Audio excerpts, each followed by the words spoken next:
Hi, good morning, everyone. Hope everyone's doing well this morning. Today, session number 9. I took the sample exam that was provided last week, so thank you for sending that. And I went through it so we could go through it this morning. We'll go through each question. We'll discuss them a little bit if there's some discussion needed. And also, when we get to the math ones, it might be a little clunky, but I put the math questions into a PowerPoint so we could go through them step by step and discuss the calculations and how we find those answers. So it'll, I think today's session will pretty much be going through the 100 questions on that exam. Before I get going, any thoughts or questions from any of the other sessions that I can make note of today?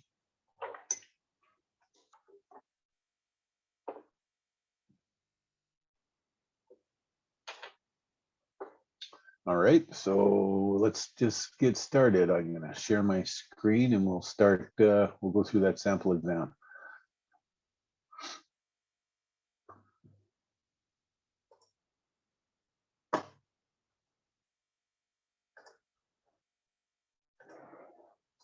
Okay. So remember when we're writing the exams that they're based on the information provided in the question, and you know, you have to draw on your excuse me, you have to draw on your experience, but your experience can't override the question and the answers. And what I mean by that is this first question is a really good example. If maybe your facility or that you're working in has a certain number of pumps that you use that might be on this list, but it might not be the answer that's found in the most common type. And then when remember, the exams are based mainly on conventional activated sludge facilities. So that's where we need to draw that answer from. So anyhow, the first one, the answer is a centrifugal pump. They're used throughout the facilities, and that is the most common pump found. Any questions on that one?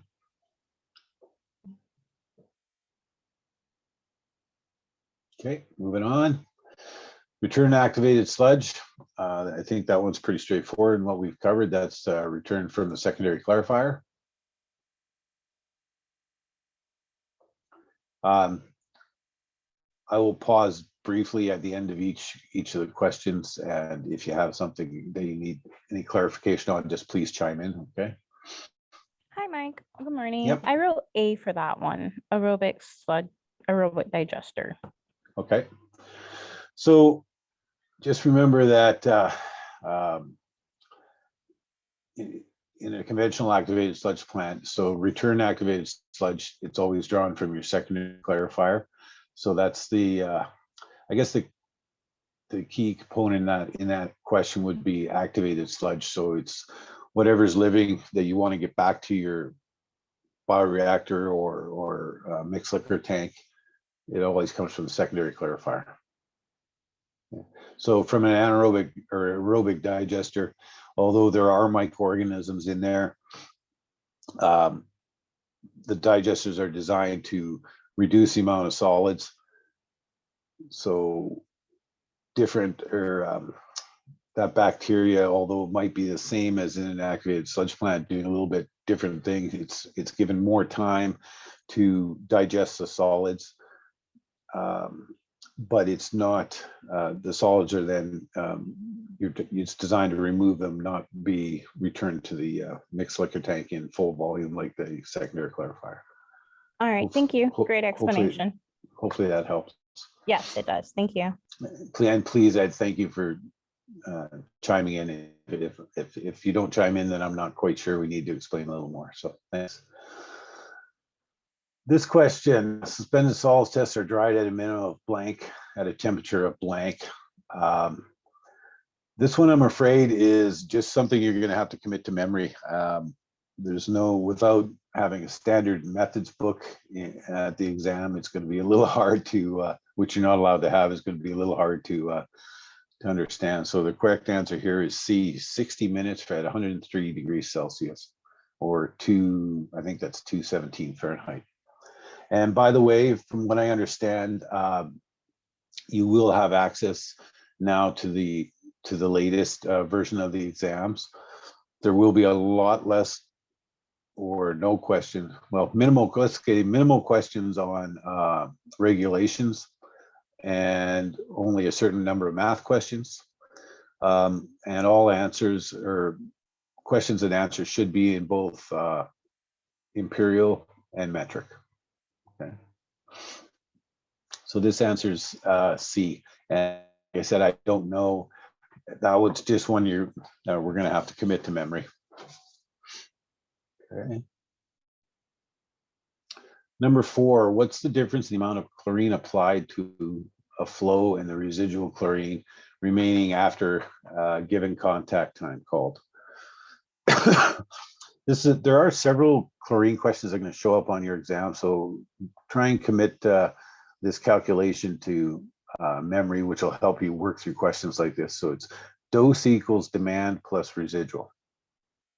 So in this question, what's the difference between the amount of chlorine applied? So that's the dose, and then the residual. So if you had the calculation and you wrote it down in front of you, dose equals demand plus residual. If you have the dose and you have the residual, the only thing left is is unknown is the demand. Also, so question or answer A is the right answer. Also think about it in the fact of whatever remaining after a given contact time. So it's had contact to disinfect all the bacteria or the flow that's going through there, and that would be the demand on that chlorine, what's being used up. Okay.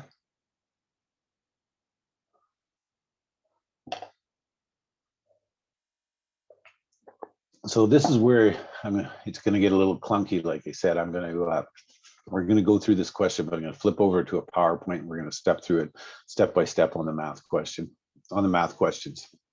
Please remember when you get to your exam, unless you're, some people are really strong in math, some aren't. If you're not, and this is going to take some time to go through this question, bypass this question and wait till the end and go back to it. Spend your time on the 90 questions that are not math questions and get those ones finished up first, and then go back and do these math questions. At the end, remember too, at the end of the exam, if you didn't have an answer for this and you're down to a few minutes, it's better to guess at it than leave it blank, because if it's blank, it's wrong for sure. Okay. All right, so let's see if this works here. I'm going to stop this share, and I'm going to share my PowerPoint. I'm going to do this one so you won't see my face on the PowerPoint maybe, but we can walk through it. It'll be a little easier. So hopefully everybody can see that. Just have to keep remembering to bring up the chat box. There we go. Okay. So the question is, a flow of 75,000 gallons per day requires a chlorine dose of 8.5 milligrams per liter. It says, what should the chlorinator setting be? So the very first thing you need to do is find the calculation. And you would go to the calculation sheets that are provided in the exams. And you're going to look for something. So it's asking for what the chlorinator setting should be. And if you didn't know, or you're trying to figure out what the calculation should be, then you're just looking at, chlorinator setting, pounds per day of chlorine. A lot of your formula sheets are separated between, sludge, maybe chlorine section. So you go to the chlorine section and find this answer. Like I said, we're going to step through these just step by step, just bring some clarity to some of the math. So in this calculation, I'm just going to back up one sec. There we go. So we need to find the dose multiplied by the flow in million gallons per day. And then we multiply it for pounds per gallon to get in pounds of per day of chlorine. So the dose is 8.5. We were provided that. Now we need the flow in million gallons per day. So we have a flow of 75,000 gallons per day. So we need to divide that by a million to get it in million gallons per day. So it's 0.075. Like I said, I will pause briefly, and if you have any questions or comments, just chime in. So now we have the dose, we have the flow in million gallons per day, and now we just need the pounds per gallon. And so there's 8.34 pounds per gallon. We take those numbers and we put them into the formula.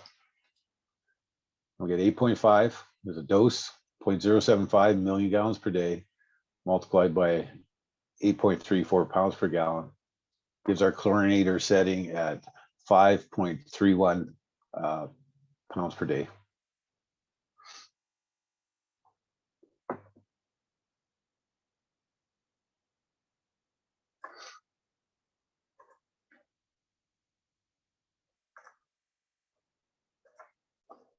Which is answer A, so 5.3 pounds per day. Just briefly, going through the PowerPoint and breaking it down like that, is that helping with that explanation at all for some of the math stuff?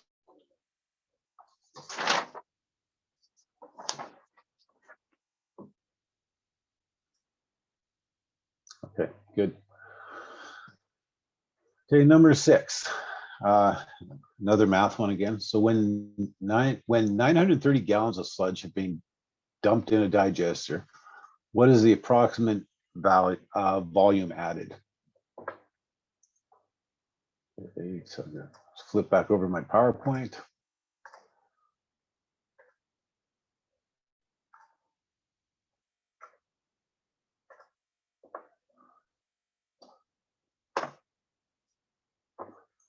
Okay, so for this one, again, it's basically now you're looking to find a conversion number. So you have 930 gallons, and what's the volume added? So find the conversion number, which is 7.48 gallons per cubic feet, but you're looking for a volume added number. And then you just multiply 930 gallons by, just have to move things around my screen a little bit. Multiply 930 gallons by 7.48 gallons per cubic feet gives you 124.33 as an answer.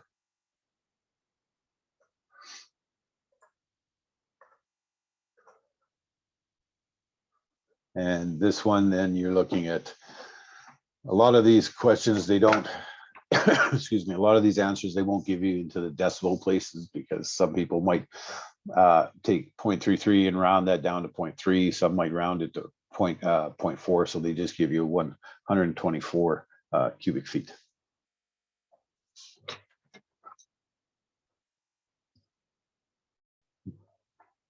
This one's. Excuse me. Yeah. I think you made an error. You said to multiply, you mean to divide. Sorry, what was that? I didn't quite catch that. You said to multiply, but I think you mean to divide. In 930, 7.48. I'm getting that. Can anybody? I'm getting that conversation broken up quite a bit. Anybody help?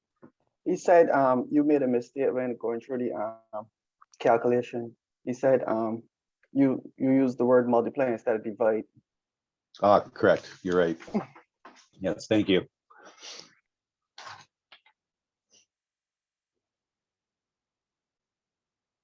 All right, so number 7.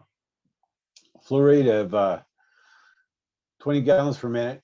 How long will it take to fill a basin that is 4 feet by 6 feet by 2 feet? A lot of math questions this morning. So I'm gonna switch over.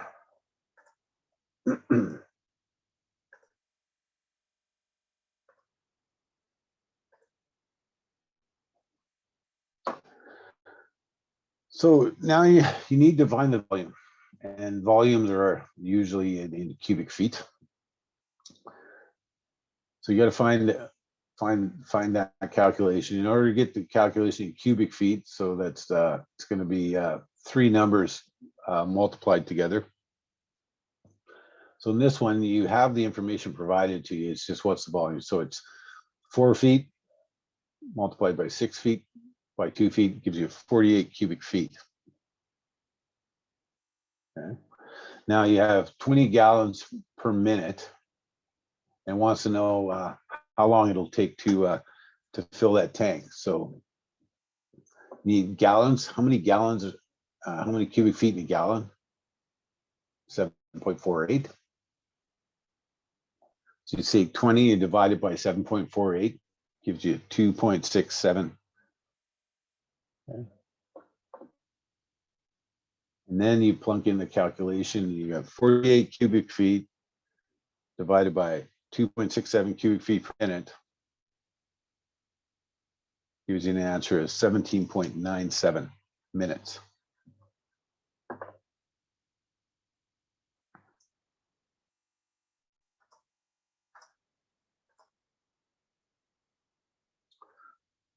And in this answer, 17.97, the best answer you're going to pick is 18 minutes, which is B.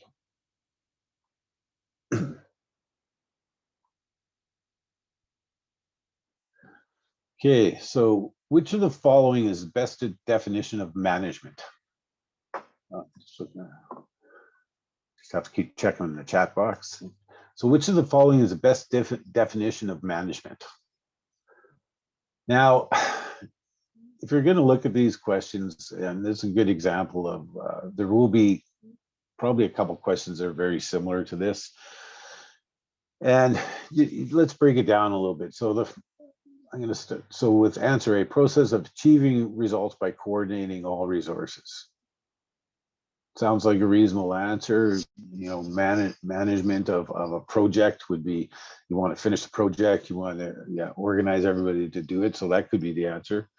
If you go to B, process of delegating work to others. So delegating work is not management of work. That's like maybe a foreman or a lead hand would be delegating the work and not managing that work. So I would take that one off as an answer. Process of providing resources and time for others for a job. That would be a part of maybe some management, but it's not providing all the resources. Wouldn't something I would stick with management of a job. And the last one, process of tightly controlling all aspects of an operation. Again, that's more of a control instead of a management. So your best answer here would be A, process of achieving results by coordinating all resources.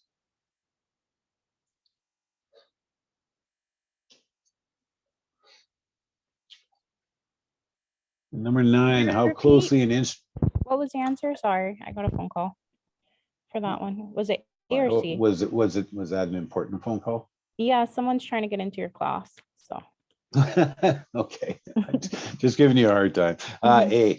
okay, perfect. Thank you. 9, how closely an instrument measures the actual value of process variable being measured is. So if you look at these, so accuracy would be a really good answer. That's how close something, how accurate something is. Calibration is how you set up a meter. You know, you put it on a 4 to 20 scale or whatever it happens to be. Precision is exactly like pinpoint how close something is together. And standardization, you know, if it's like if you're doing lab work, you'd standardize everything to a 0. So that wouldn't necessarily be the answer either. So in this one, A would be accuracy. How closely an instrument measures the actual value to the process variable being measured. Okay.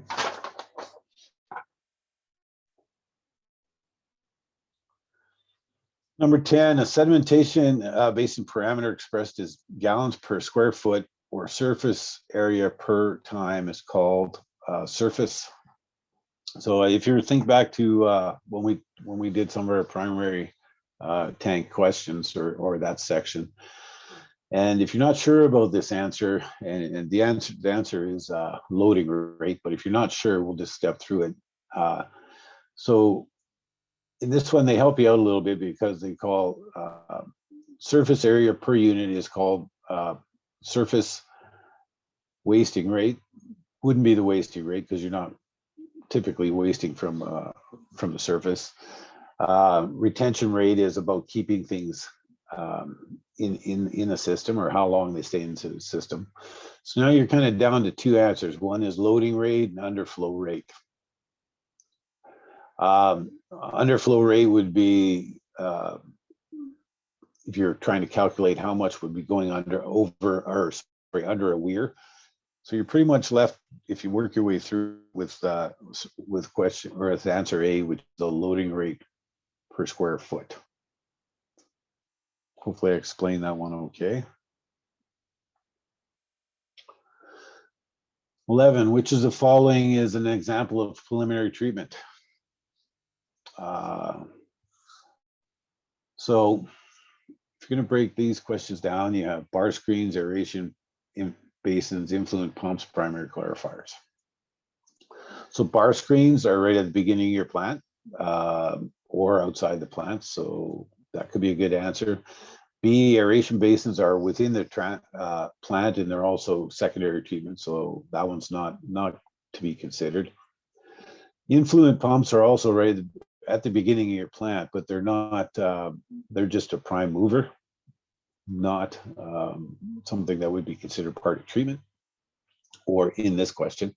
And primary clarifiers are part of primary treatment, not preliminary treatment. So when you do that, you go through, you're only left with A, which is bar screens.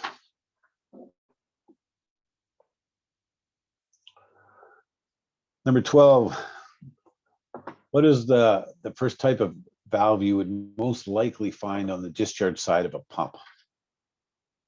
So this doesn't, you be careful with questions like this. This doesn't talk about pumps that are trying to prevent flow in one direction to the other, another direction. So you got to be really careful there.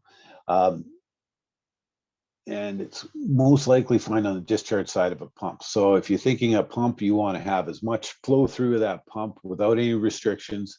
Again, it doesn't give you any information, any more information. So don't draw into I'm trying to prevent or I'm trying to control the flow, or I'm trying to prevent backflow. It's very basic question. So the answer here would be D, which is a gate valve. Because if you remember from our valve section, when you open a gate valve, you have a clear flow through pipe. Check valve, there is resistance there because it has to raise the check valve. Butterfly valves are typically more used for control rather than just an isolation valve.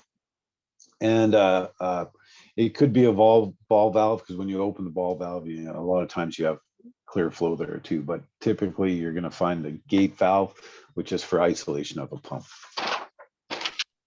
Good morning, everyone. This was an actual exam question in water distribution. Did I get it right? I think I wrote down check valve. I think I wrote C. So at least now I know I had it wrong. It's a good example of a question that doesn't give you a lot of information, and we can't. And I do the same thing myself. You can't put things into it that aren't there. So, if I took this question and I went into my plant, I would pick C as well as check valve, because there's a lot of check valves everywhere that we don't want flowing backwards, but that's not what we're asking you, right? So it's a little tough. We have to separate ourselves from what we do every day to what's on the question. Okay, 13, the letter MSDS stands for, I hope everybody got this, a material safety data sheet. So B.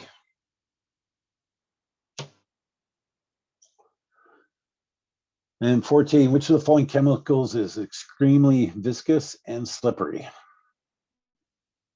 So hopefully everybody has some exposure to some of these chemicals, and if nothing else, polymer, because I'm not sure how else to explain this.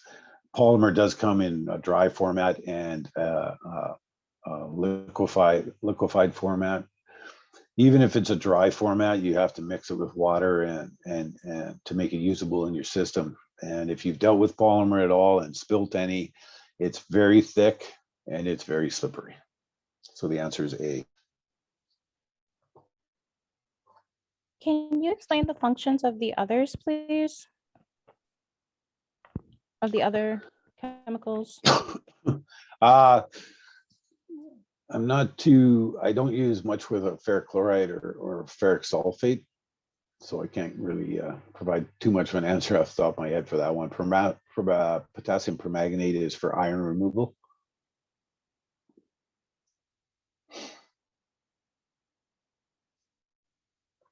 Do a little search on the ferric one, so that's a good question, because I don't, like I said, I haven't dealt with those in 30 some years in this industry, but every place is a little bit different. Number 15, how should all chemicals be stored to assure the greatest safety?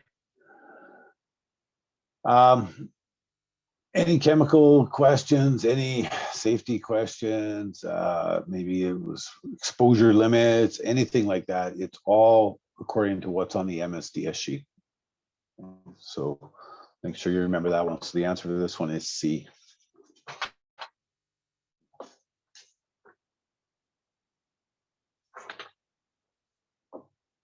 Okay, I'm gonna, a circular clarifier, 60 feet in diameter, treats a flow of 2,000 gallons per minute.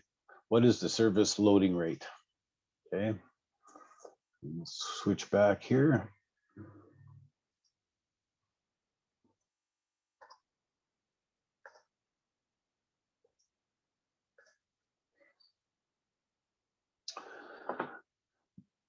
So if you look at the answer, it's looking for some kind of answer in gallons per day in square feet.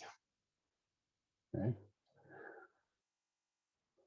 So in order to figure that out, that calculation, we have 2,000 gallons per minute, and there's a typo there. I'm sorry about that. So we need to get that in gallons per day. So there's 60 minutes an hour, multiplied by 60 minutes an hour, and multiplied by 24 hours a day, gives you 2,880,000 gallons per day. Now you need to find the calculation for the area of a circle, because it's a circular clarifier, 60 feet in diameter. So you can either use 0.785 times diameter squared, or pi times radius squared, which is 3.14 times radius squared. Either one of those gives you the exact same answer. It's whatever you're more comfortable with. I'm going to use 7.85 times diameter squared, which is, so 7.85 multiplied by 60 multiplied by 60 gives me square feet of 2826. Then we simply take the 2,880,000, again, sorry about the typo, I was doing it the other day, I should have reviewed it, divided by 2826 gives you 1019.10 gallons per day per square feet.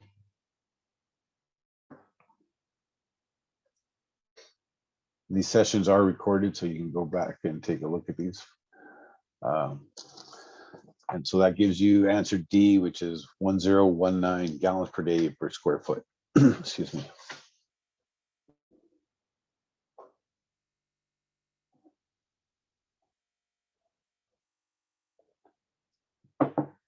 17, when a competent sample has been mixed, it must be poured for analysis quickly before the blank.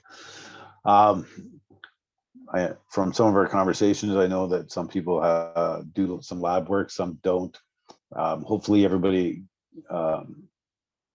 does deal with some sample testing If you don't, it basically comes down to, if you get a sample and you take it into the lab, by the time you grab it in the plant, you walk back to the lab, you always take your sample and you shake it up a little bit.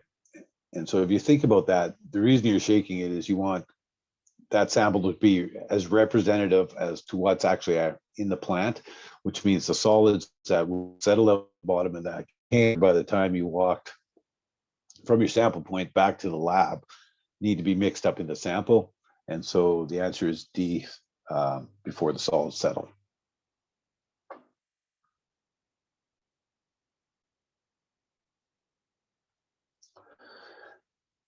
18, when collecting a sample of plant effluent for fecal coliform testing, you should I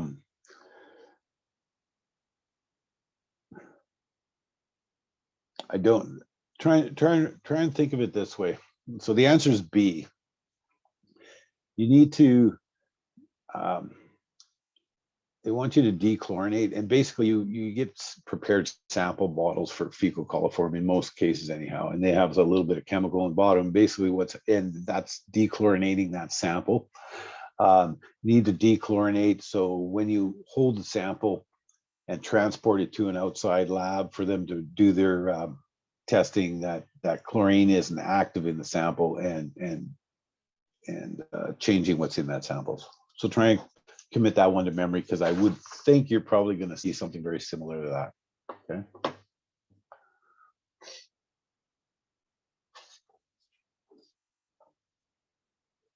What will cause water hammer in a piping system? I think this one's pretty straightforward. Yeah, if you open or close a valve too quickly in a system, you're going to get a water hammer for sure. So the answer is A.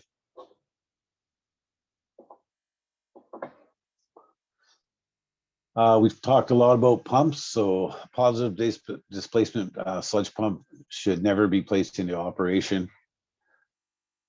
Correct answer there is B, with the discharge valve closed, because if we remember, positive displacement pump is trying to take a certain volume and push it in, through the discharge, and it will definitely cause some problems or blow something apart if the discharge valve is closed.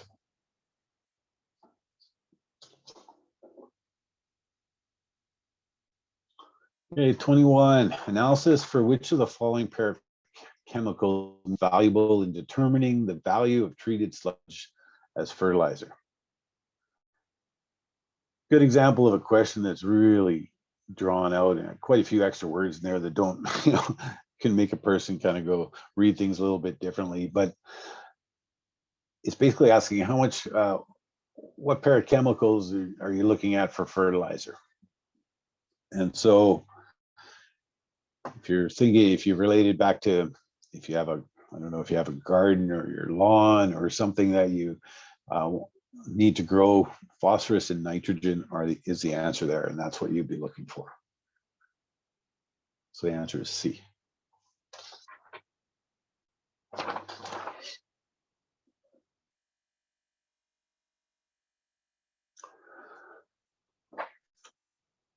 Temperature in a refrigerator used to store effluent samples must be maintained at. This is a really bad example. This is a good example of bad answers. So now you're typically looking at right around 4 or 5 degrees Celsius for these sample fridges. This is not talking about BOD samples or 5-day BOD tests. It's basically stored effluent samples. So the answer here is D, less than 6 degrees. That's the one I would pick. 1 and 2 are definitely way too cold, and 3 is kind of close in the ballpark, but typically it's 4 and 5 degrees. So the only answer I'm left with is D.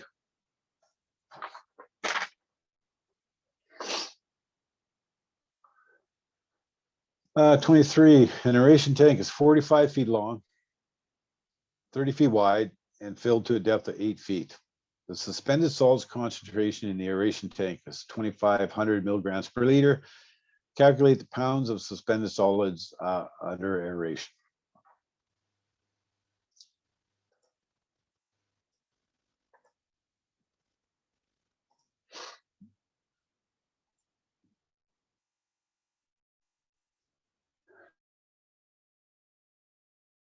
minute to walk through this. Let me get the right slide. Sorry, like I said, it's a little clunky, but it's the only way I could try and break down the questions for you.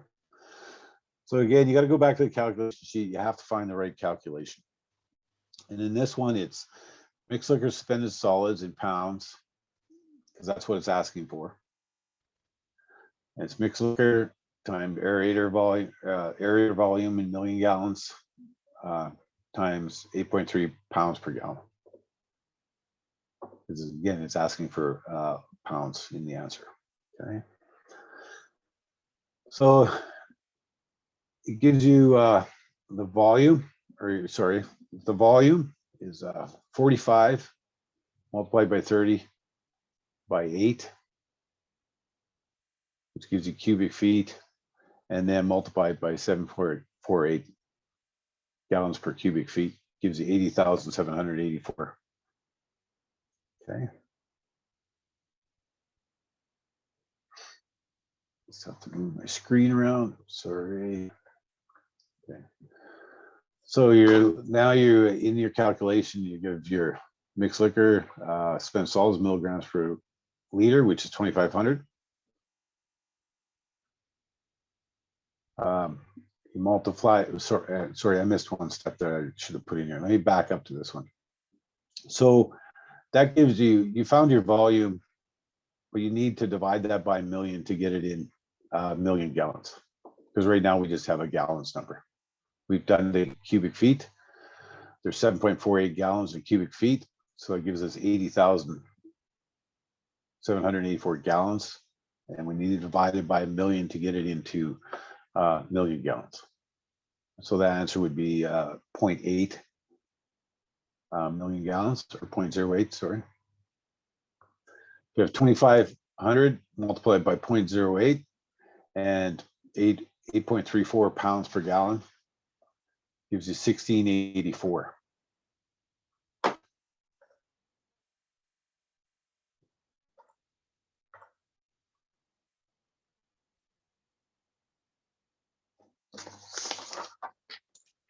Okay, which is answer B.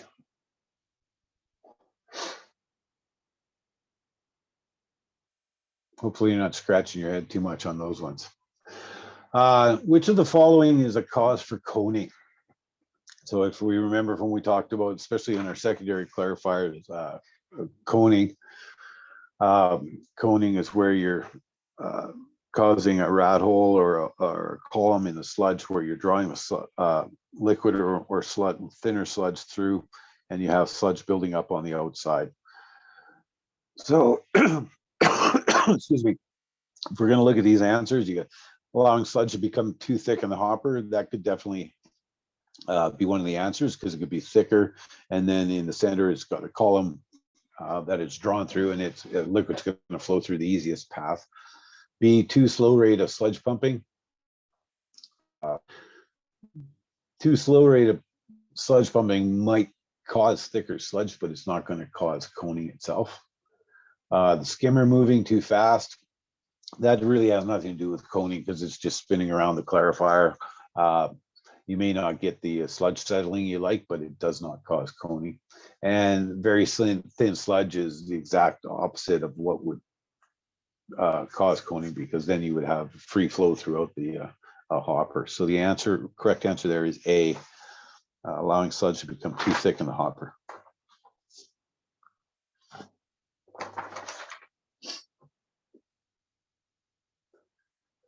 Um, 25 in the answer, or the sheet that I was provided, it didn't provide any answers, so I had to assume that influent flows are most commonly reported in million gallons per day. That's what I would put for an answer there. Although in your exam you would be given four answers to choose from. The same with 26. Which of the following is necessary for the proper operation of wastewater treatment systems? I didn't see any answers in the thing that was provided, so whether it was just got missed in the sample exam. That's a really tough question. Like, I'm not even quite sure if you're again, you don't have short answer questions, thank goodness, because this question could be, that depends on your point of view. This question, is it discrete?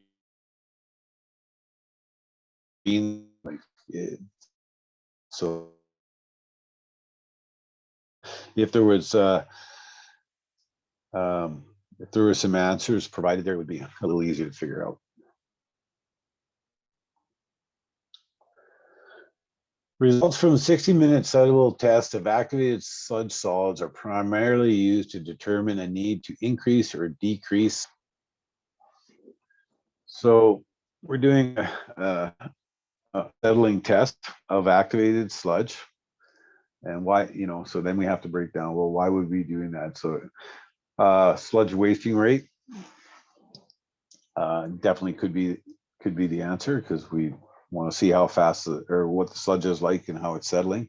Aeration rate, excuse me, as it's important as part of the process, but it has nothing to do with the typically with the settability test, unless you're over aerating, of course.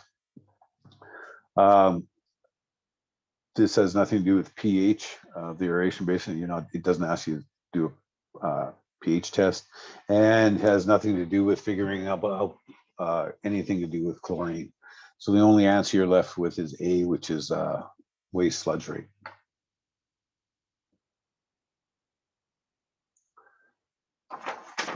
Purpose of screening devices is to remove, I think this one's pretty straightforward, which is C, large solids.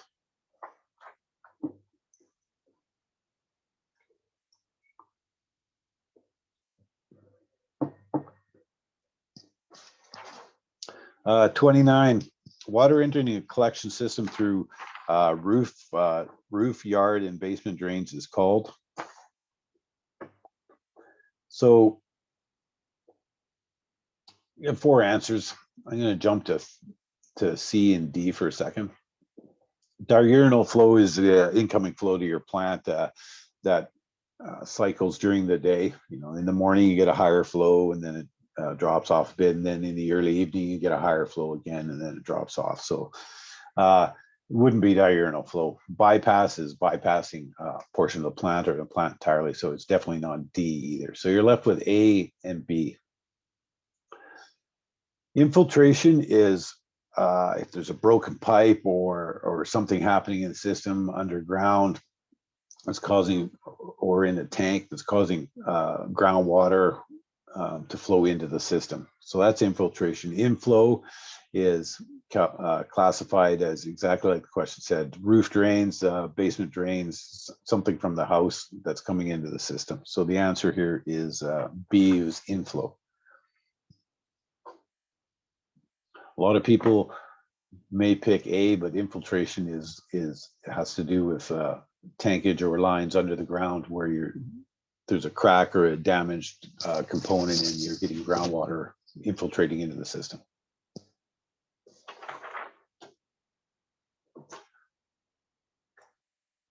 Where will an operator most likely find the monitoring requirements for a wastewater facility? So discharge permit is something that you need to run your facility. It's provided by whichever government agency, and it does have monitoring requirements in there. Standard methods is something you typically use in a lab environment, so it can how to analyze and do tests. And Federal Register and 40 CFR in the US, different requirements, different standards for doing a couple different things. I didn't even know what 40 CFR is, because that's in the States, not in Canada, but I did look it up, and now I can't remember what it was. But discharge permit A is what you're looking for. Okay. Monitoring requirements for wastewater facility is all related to your discharge permit or your license, or something, some terminology similar to that. We did spend a lot of time on pumps, so hopefully this one was an easy one. Enclosed, open, and semi-closed are terms for the designation of impellers. The answer is A.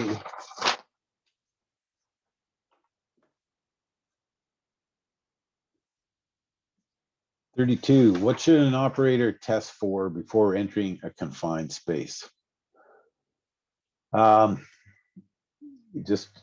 We did, hopefully you remember some of the safety stuff we took, or the safety that you deal with every day. So oxygen, you definitely want to have as part of what you're testing for. So item C is right off the list entirely. So you're left with A, B, and D. Nitrogen gas inflammability in A it's okay. So I want to test the oxygen and flammability. Yep, but I'm not testing for nitrogen gas. You're not testing for nitrogen gas specifically to displace oxygen or something like that. So A is off the list.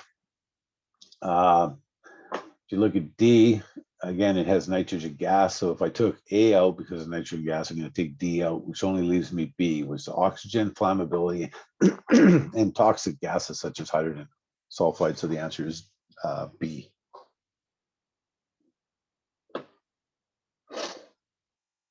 (33) Pulling on some of our trickling filter model. Yep. Wait, just can you go back to that question, please? Okay. So for between B and D, it has hydrogen sulfide and hydrogen. Is it two different ways of spelling it at the end? Hydrogen sulfide and hydrogen sulfide? Yeah, that's a typo. Oh, okay. I just want to make sure. Thank you. Yeah, no worries. You're welcome. So this question 33, it's pulling on some of our trickling filter knowledge. So the under drains of a trickling filter are used to, we have, it's either collect effluent, permit airflow, distribute the flow uniformly, prevent short circuiting, and support the center column.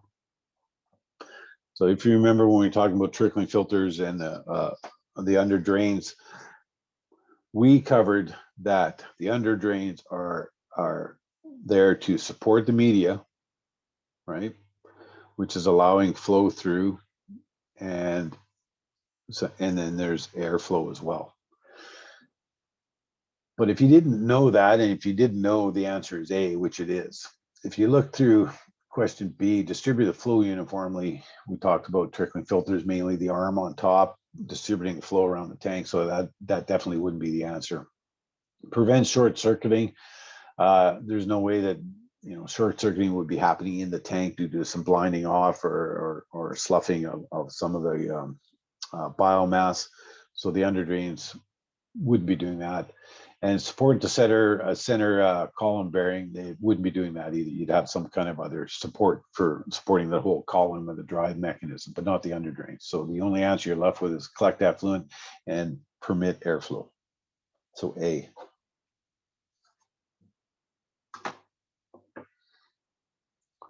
(34) What does a small accumulation of white or light colored crisp appearing foam on an aeration tank in an activated sludge plant indicate?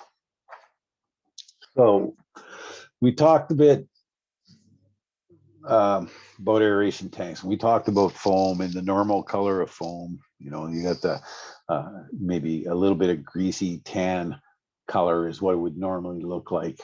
Then we talked about white foam, and if you had white foam, it's an indication that your solids are low because you don't have the solids in the tank you need to. This question, you need to be really careful here. It says, what does a small accumulation of white or light colored crisp foam? You can have a little bit of white foam and it's crisp, so it doesn't appear dark, it's not super greasy, it's not,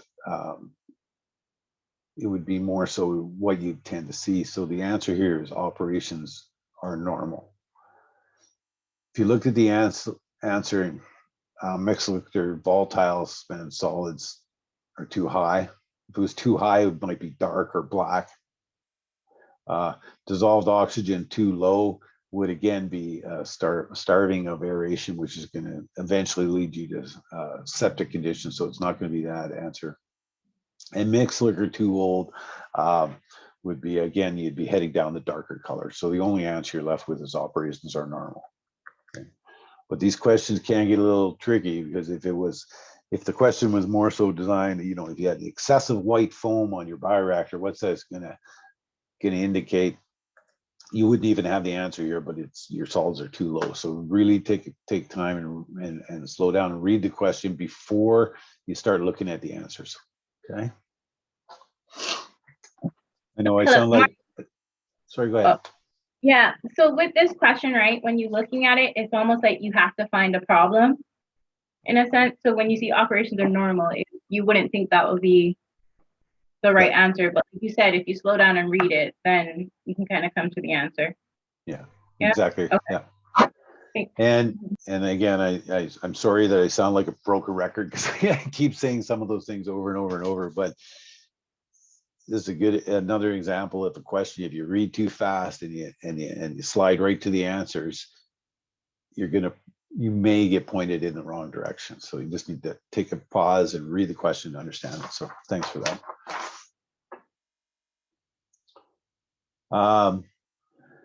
What is the most important purpose of packing in a centrifugal pump?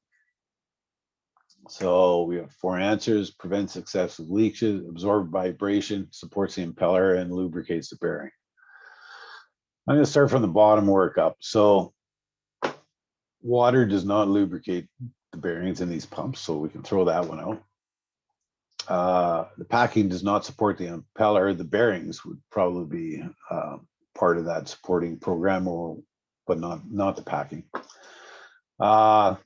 We've talked a lot about packing, and I don't think we talked anywhere where it does anything about absorbing vibration, so you can throw that one out.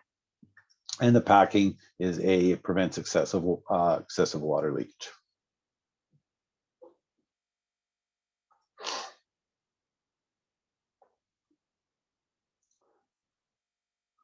Um, 36, what is the flow rate of fluid? That's basically the speed at which fluid passes a specific point.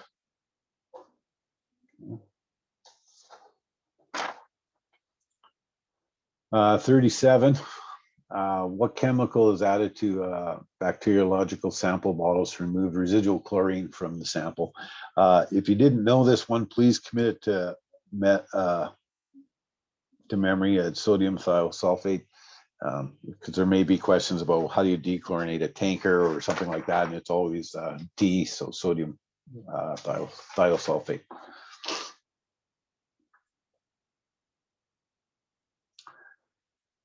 Uh, 38, bubbles arising in chlorine contact tank generally means that. So on any of our conversations that we've had, whether it be primaries, secondary clarifiers, not so much aeration tanks because you have air in there already, but any tanks, anything we've talked about with tanks and channels and stuff, when you're seeing bubbles, denitrification and nitrification going on, which is typically sludge is getting old, it's decomposing on the bottom, and you're going to have rising sludge, and bubbles are a precursor to that rising sludge. So correct answer here, there's accumulation of solids on the bottom which need to be cleaned out. So answer C.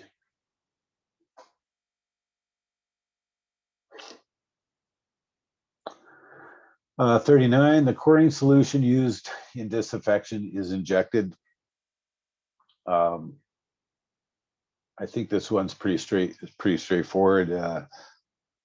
It's at the influent end of the contact basin. So if you're going to inject chlorine, you have to inject at the beginning. It typically goes through some kind of contact tank, which allows time for the chlorine to get mixed with the water, interact with the water before it's discharged. So it's at the influent end.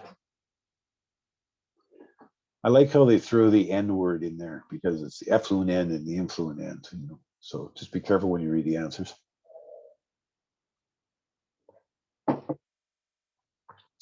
Because it permits flow in only one direction, which valve would help determine the direction of fluid flow? Correct answer for that one is B, it's a check valve.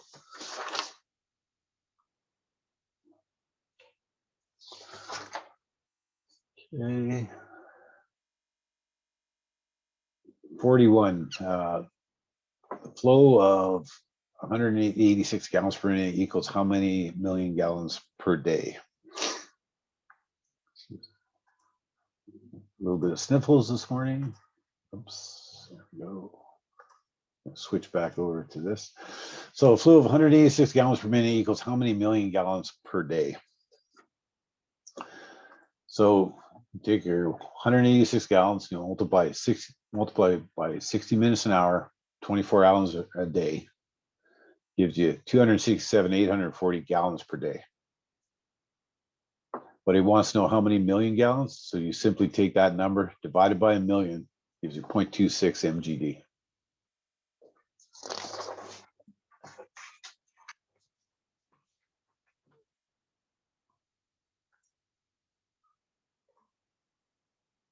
Said I do apologize, it's a little clunky going back and forth for the math ones, but it's the only way I could right now anyhow figure out how to actually show you what we're trying to go through there. So 42, name the three major control factors that an operator may use to control activated sludge.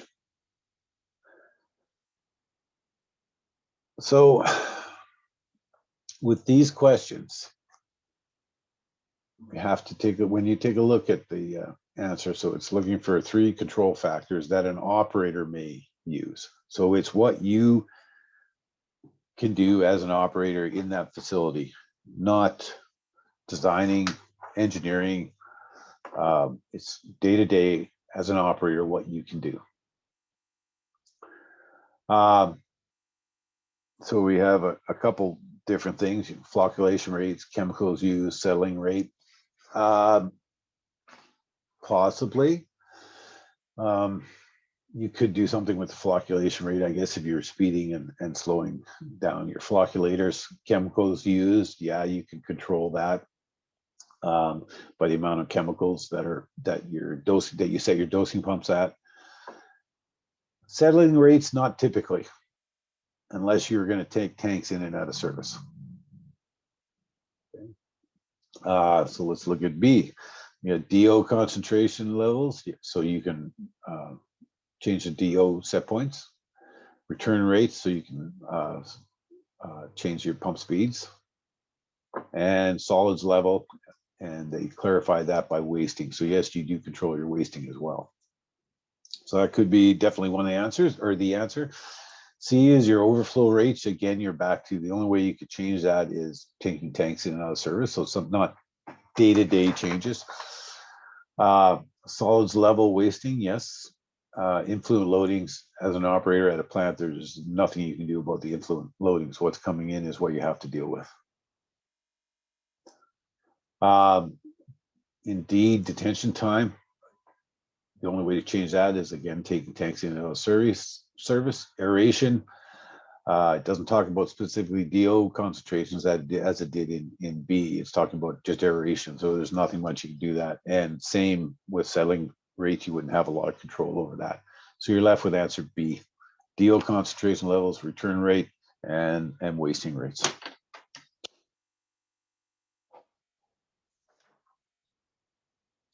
I hope my goal here by stepping through these is not just to give you the answer, but kind of walk through how we're getting there, and I hope that's helping with some of the explanations. So,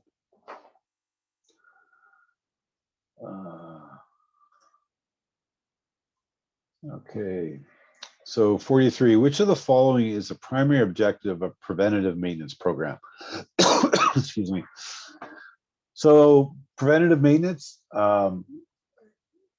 It's basically like we've talked about, you know, you want to do things before there's a major failure or breakdown. So the answer is D. It's reducing your emergency repairs and maintenance.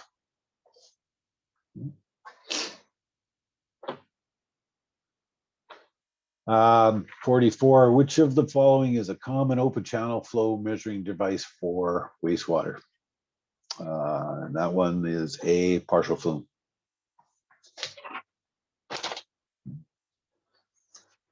We'll get to question 50 and then we'll take we'll grab a quick coffee after that. And that gets us halfway through. I will spend the rest of the time and make sure we go through all this whole exam this morning. Okay. Suspended solids are primarily removed by, I hope everybody got this, sedimentation, which is D. 46, a drying bed is 50 feet long and 25 feet wide. A depth of 8 inches of sludge is added to the bed per application. What is the volume of sludge added per application? Sometimes with the math questions, it might be easier if you draw yourself a picture as well, just to have some determination of what's going on. So in this one, we need to make sure we find our right calculations and do our conversions. You'll notice that it's 50 feet by 25 feet, and then you're in 8 inches. So the first thing that I would do is take that 8 inches to feet. So you're dealing in the same number. So you'd have 50 feet, 25 feet, and 0.67 feet. It wants to know how much volume is being added. So our volume, we take 50 multiplied by 25 multiplied by 0.67 gives us 837.5 cubic feet. And then we need the 7.48 gallons per cubic feet, which gives us 64.5 gallons per application.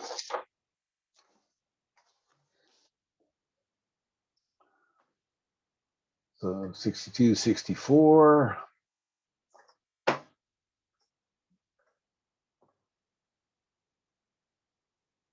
which gives us B is 62.33 gallons per application.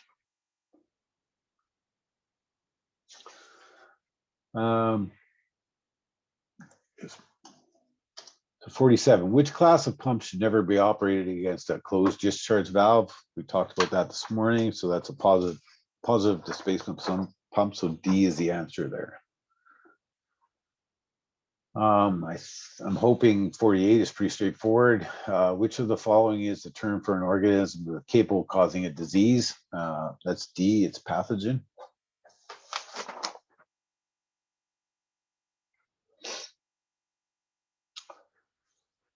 So from some of our valve stuff we talked about, the least head loss in a pipeline is caused by a fully open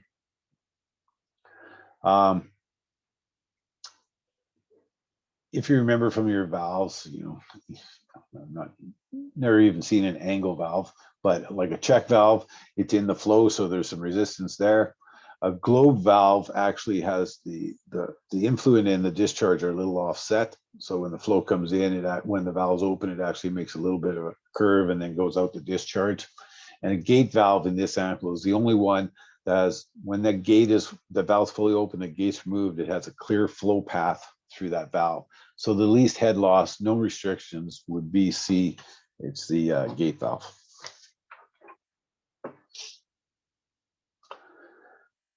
Okay, and last one before we all top up our coffee, another math question.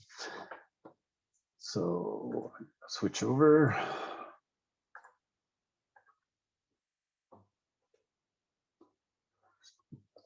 A circular tank with a diameter of 50 feet has a side water depth of 9 feet. How many gallons of water does the tank contain?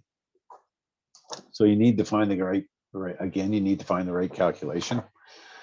You need to find the area of the circle that we talked about before. In this example, I'm going to use a 0.785 times 50 feet diameter times 50 feet diameter, and it's 9 feet in depth. So it's multiplied by 9 gives you 17,662.5 cubic feet. And then there's 7.48 gallons in cubic foot. So you multiply your answer by 7.48 and it gives you your gallons right there, 132,115.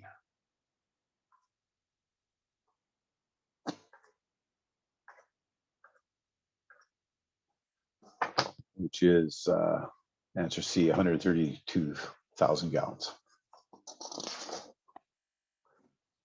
Again, really want to stress with the math ones. I always, even, you know, I wouldn't say I like math, but you know, it doesn't bother me too much either. You can usually work your way through things. Any of the exams I've ever written, even this math question, which is for me is not a big concern. I leave it till the end. I don't spend any time on it. I just bypass them and get on to the other ones. So it's 10 after. Let's take a quick 5-minute break. Grab a coffee or refreshment or a stretch because we have another 50 questions that we want to get through on this exam this morning. Is there any questions so far, or are the explanations about how we get to the answers? I hope you're finding those useful rather than just providing the answers, because I think you need, you know, if we're going to try and break this down a little bit, we need to walk through some of these questions. So hopefully you're finding it useful this morning. Okay, so if there's no questions or comments, we'll take 5 minutes and then grab a coffee and we'll be right back.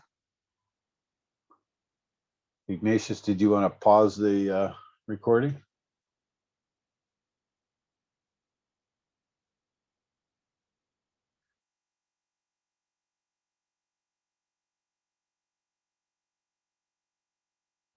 You might have stepped out of the office. So anyhow, take 5 and I'll see everybody right back here. Thanks.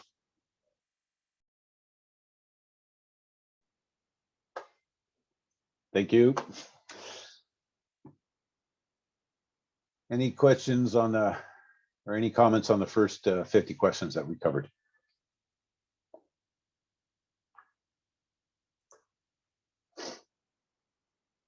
Okay.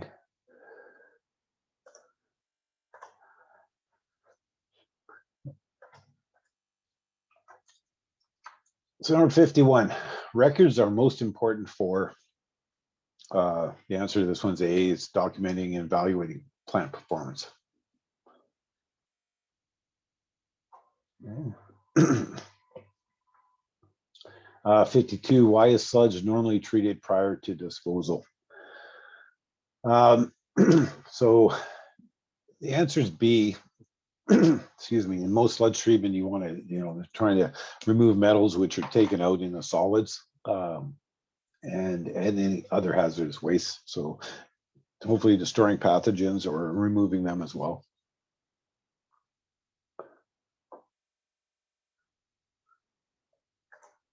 '53, an upright cylinder tank with a flat bottom has a diameter 12 feet. When filled to a depth of 8 feet, what's the volume?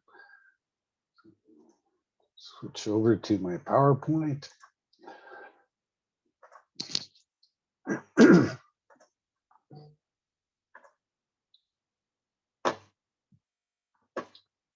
So in this one, it's upright cylinder tank. So it's basically a circle. It's got a flat bottom, so you don't have to worry about any of those calculations. So it's diameter 12 feet, filled to 8 feet. Just got to find the right calculation for the circle, which is again, in this one, it's 0.785 times 12 times 12 times 8. Gives you 904 cubic feet.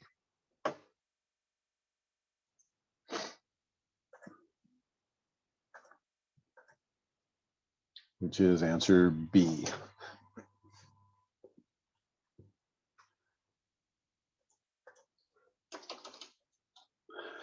So what is indicated by a long-term domination of blue-green algae in a waste stabilization pond? And there will be some pond questions on your exams. So if you remember some of the information in the PowerPoints we took, and when you look at this question, you know, any of these questions tell you a long-term domination of blue-green algae it's right away, it's indicating that there's, even if you're not sure what it is exactly, but that question is telling you there's some kind of problem there. So if you look at a healthy pond system, that wouldn't be the answer. Poor alkalinity to suspended solids ratio. Not really. There's not enough information in the question to give you anything to do with alkalinity or solids. And C, you can take off because if it was anaerobic, you'd have rising sludge or bubbles throughout the lagoon, that type of thing. So the only thing you're left with is overloading and poor nutrient balance, which is the answer. So the answer is D.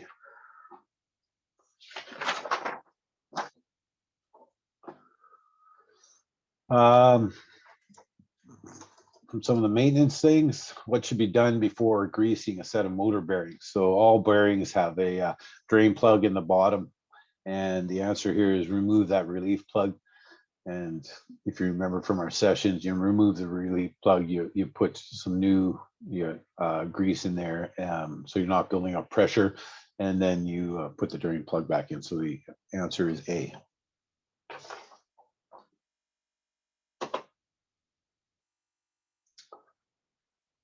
The plant operator notes excessive heat buildup in a positive displacement rotary lobe aeration blower. The pressure relief valve is venting air. What is the most probable cause of heat buildup?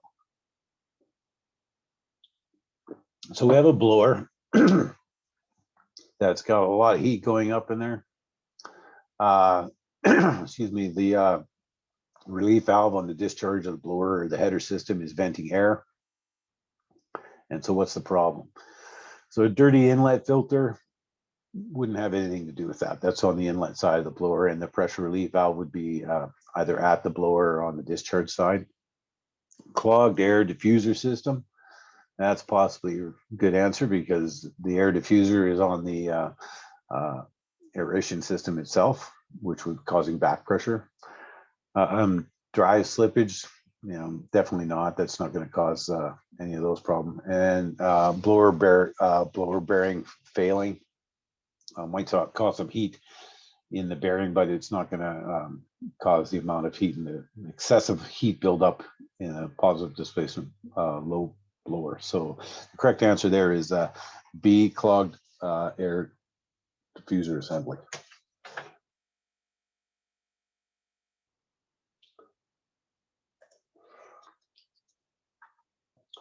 '57, the deeper a sedimentation tank, the better chance of so if we step through these answers, high winds causing resuspension of soluble solids. I guess if you're going to look at it, some large tank could cause something like that, but it doesn't talk about that diameter or the width of a tank. It talks about the deeper the sedimentation tank. So A is not in there. Maintaining proper sludge levels, yeah, that could be because it's a sedimentation tank and it's deep enough, it's letting things settle. C, sudden turbulence and resuspending solids, same as what we talked about, answer A, so that wouldn't be there. And temperature effects disturbing solids definitely wouldn't be part of it either. So your correct answer there is B, maintaining proper sludge levels.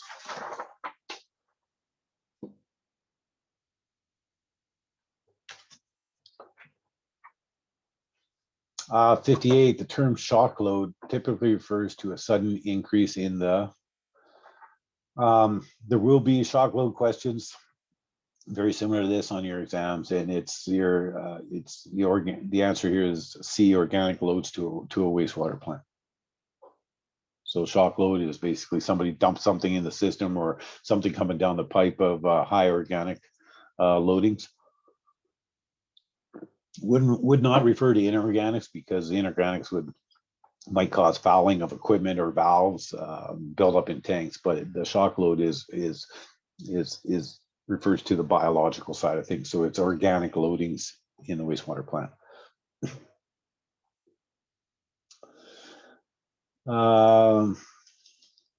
59, fresh domestic wastewater has a, and We've talked about this a lot. So A, musty odor, and gray color. You can almost guarantee that question's going to be on your exam as well. Why can't it be D? B? D. D as in B. dog. D as in dog. Thank you. Because your influent coming into the plant wouldn't be the light tan or gray color. That's the color you'd find in your aeration tank. If you look at your influent, it's always, because it's raw influent, it's got that musty odor and it's a gray color. The tan color doesn't come until you get into your aeration tank and you're actually building up solids, and that's what's driving that tan color. So it's A. Now, if it asked you, and I'm glad you mentioned it, because just checking the comments here, sorry. My chat box disappeared.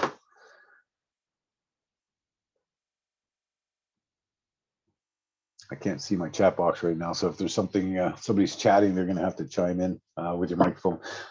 So She had the same question as me. Sorry. Right, I said the same thing as. Oh, okay. Yeah. Now, if you had this question and it referred to what would be the wastewater, what it would look like in the aeration tank, the correct answer would be D, which is the light tan color and musty odor. So be careful of the questions when you get it. But when it's coming into the plant, if you look at your influent, it's typically, or if you take an influent sample, look at it, it's kind of got a grayish color, right?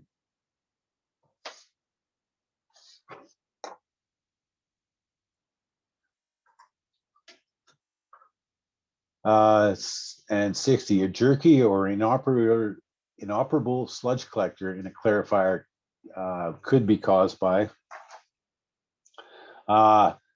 tilted effluent weir. No, because your collector doesn't interact with the weir itself. The weir is at the top of the tank, your sludge collector is at the bottom, so that one's off the list. Hydraulic overload.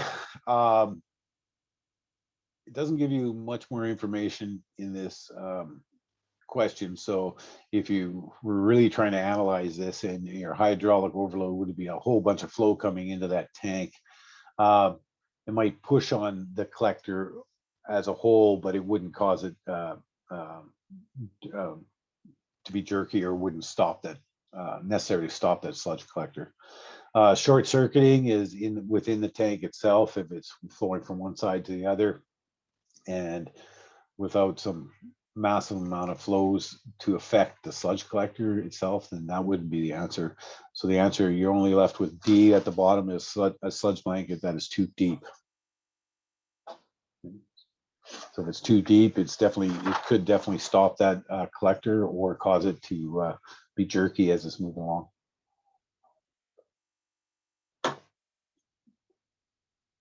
And like I said, for some reason or other, I cannot get my chat box up. So if anybody sees a chat, or if anybody leaves something in the chat, if you guys could help me out a little bit and just let me know what that is, that'd be great.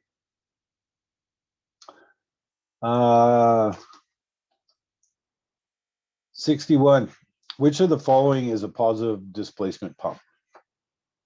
Or sorry, that's 62. 61, what is the primary purpose of a forced draft ventilation in the lift station? So we did talk about lift stations a little bit, but not a lot. But basically, whether it's a lift station or any other kind of building, your forced draft is you're pushing air into a space to dispel what's in that space and provide clean, fresh air. So the answer is D, to remove dangerous gases.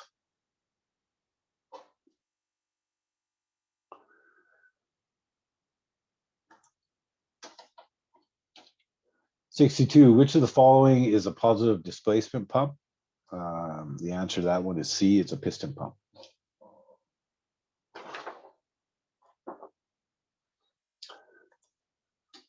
63 is another one of those questions that's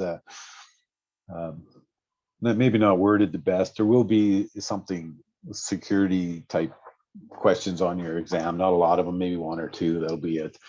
But this one is from a security perspective, adequate lighting around a treatment plant's perimeter fencing may result in deterrence and you really got to read the question, because if you read too fast, you might do switch into something else. But it's talking about lighting around the fencing. So if you have lighting, you're definitely going to deter people from doing something they shouldn't do. And also D, detection. You'd be able to see what's going on. So the answer is D.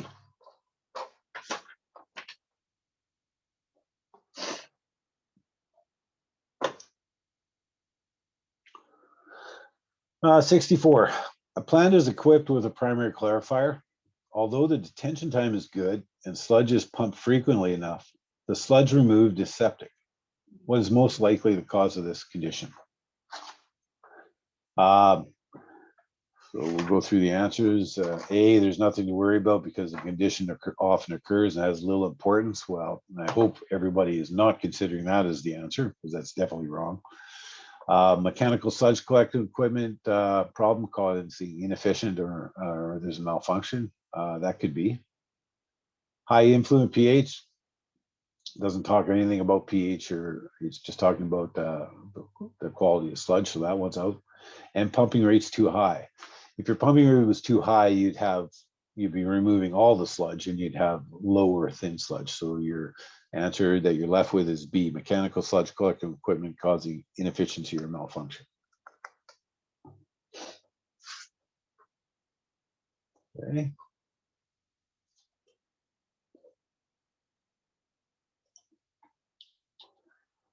Uh, 65. What best describes a sample that has been built up from a series of samples taken at intervals during a fixed sampling period? And that is a composite sampler, or composite sample, which is A.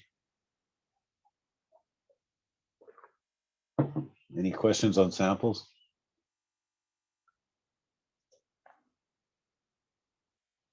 Okay. Yes, what is instantaneous samples? Is that the same thing as continuous? Could you explain this different ones for me, please? I'm sorry.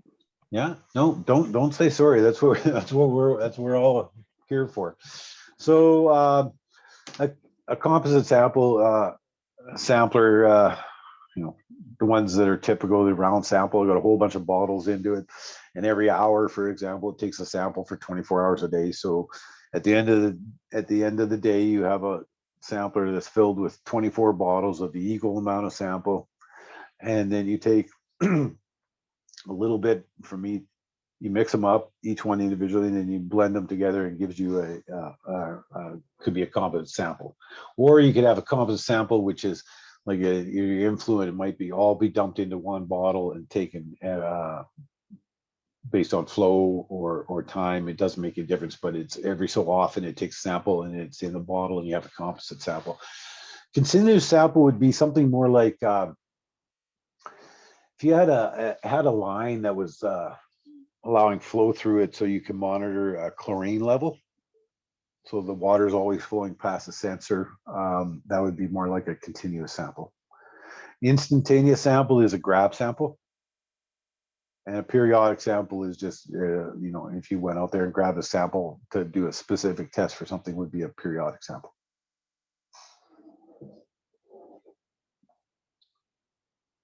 Okay, 66. A device for introducing chlorine gas into water is called a, and the correct answer there is chlorinator, B.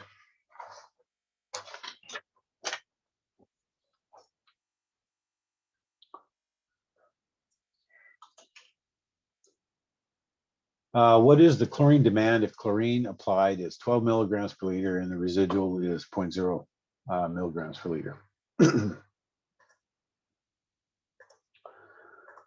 So this is the one of the ones that I said you need to commit to memory. Dose, dose equals demand plus residual.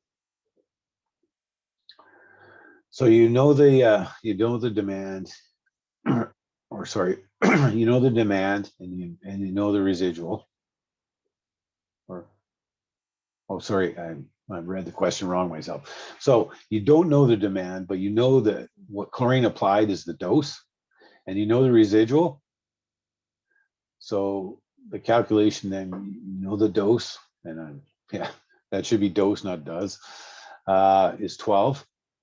You don't know the demand, but you do know the residual. So in that calculation, you go 12 minus the 0.9, the residual will give you X. So the answer is 11.1 milligrams per liter. Apologize for the spelling mistake. I'm a wastewater guy, not an English guy. That's a good answer. So B, 11.1 milligrams per liter.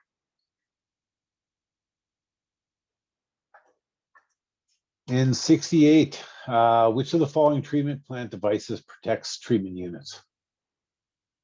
And the answer there is bar screen. It's right at the front of the plant, so it's taking big solid sticks, that type of thing, and protects the equipment.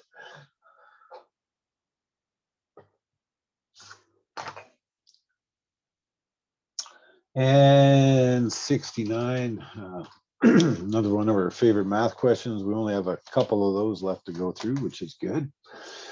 How many gallons of wastewater will a circular clarifier with a diameter of 30 feet and a sidewall of 12 feet hold? Very similar to some of the other questions we covered this morning.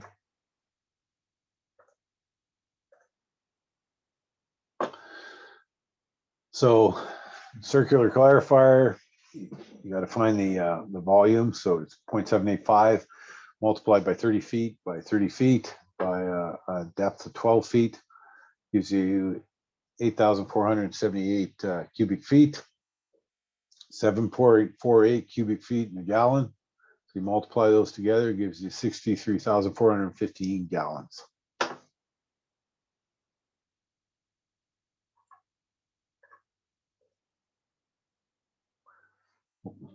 Which is answer C, 63,450 gallons. Number 70, what does preventative maintenance for an electric motor include? We did cover some electrical sections, some motors, but just to clarify this one a little bit,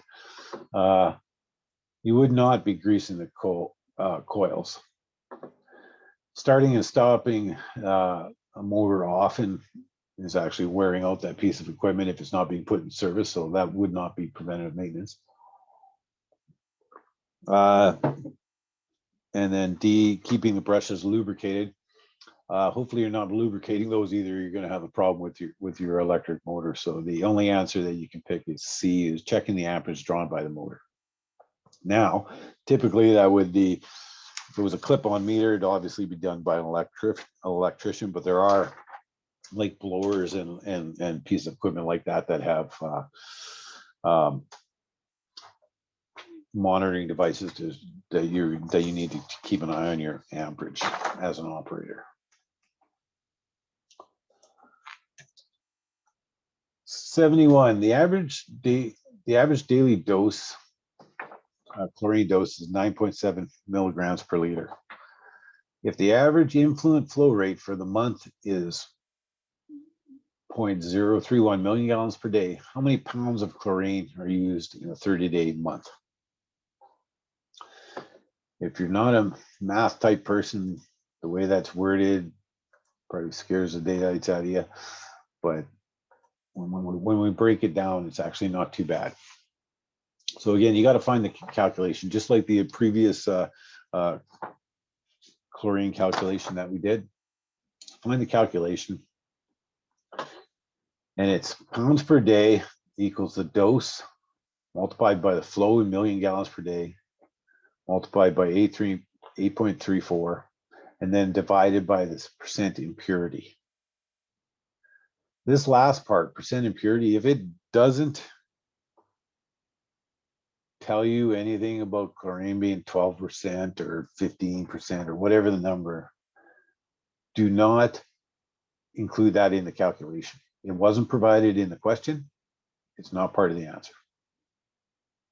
So pounds per day is dose is 9.7 multiplied by million gallons per day, which is provided to you. It's 0.031 and 8.34 pounds per gallon. So that gives you an answer. Pounds per day is 2.5. But then it asks you in a 30-day month. So you have to multiply your 2.5 by 30 days in a month, which gives you 75.2. And again, you'll notice this percent impurity. No, man. Sorry, I've seen it repeat in some of these questions where like you'll get an answer and you might think it's right, but if you don't read it through, then you'll get it wrong, basically. Like the 30 days. They give you like Can you explain that? I'm not quite sure what you mean. No, I mean, I'm just talking, I guess giving advice in a sense, like, you know, like just because you get an answer, your first answer that you might see, because the answer, you could have chosen A Yes. because it was 2.5, but if you didn't read the question, then you would have gotten it wrong because the answer is B. Because you got to include the 30 Yeah. days. Yeah, for sure. That's a really good point. Yeah. And just before I go back to the other, to the exam itself, just remember this percent impurity, because it wasn't provided in the question, don't stick it in there. Like, oh, the hypochlorite we use is 12%. So I'll just put, you know, just leave it out. And that was a really good point about the answer, because if you step through it quickly, you'd pick the 2.5 and move on, but you didn't multiply it by the 30 days in a month. So the answer is D.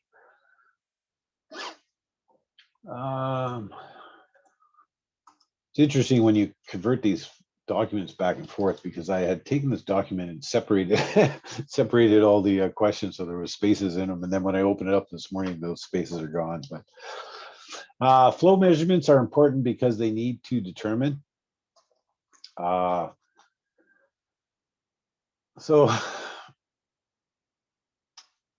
I'm just trying to think. Okay, so the correct answer is D, is loading on the units, which is determined by flow. So pH concentration, there's nothing in the question that relates to whether it's an influent or an effluent flow. So it's just basically talking about flow rates. So B is out. Coliform diaphorates there's nothing in the question that relates to that. So you can remove that one as well. Now, flow is used as part of the removal efficiency, potentially, maybe, but it doesn't talk about an influent or an effluent flow, so you can remove D as well. So it's basically the only one you're left with is the loading on the units, right? Any of the calculations we just did, it's the loading on the flow loading on the units for 1 million gallons per day. It was always in there, so you're left with answer A.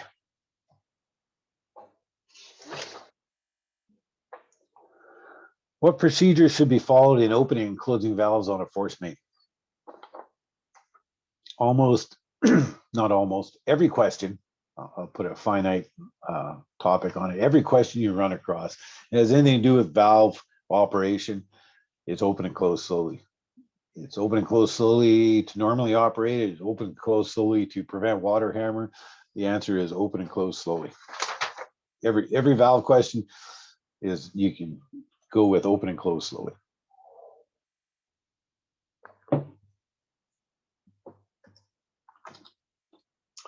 Uh, 74, the dissolved oxygen test is most helpful in controlling efficiency in the, and I hope everybody got this one correct, it was the D, the aeration tank. Anaerobic digester, we don't add air, so no DO test there. Grit chamber has nothing to do with dissolved sedimentation of the grit. And primary sedimentation tank is settling out solids, but definitely nothing to do with DO there as well.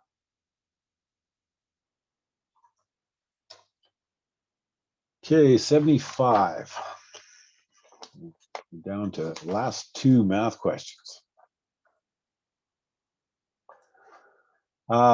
Similar to chlorine, where I asked or suggested that you dose equals demand plus residual, commit that to memory.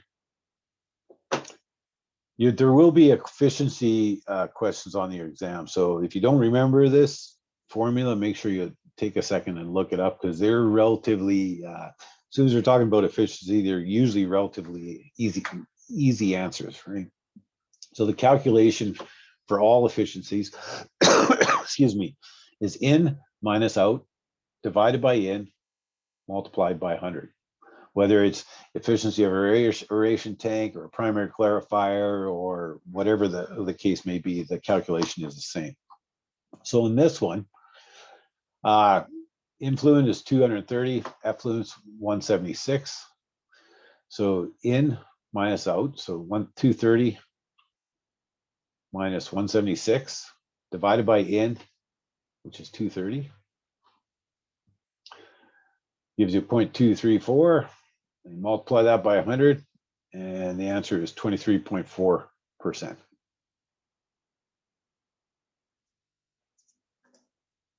And there definitely will be a couple efficiency questions on there. So the answer there is B, 23%.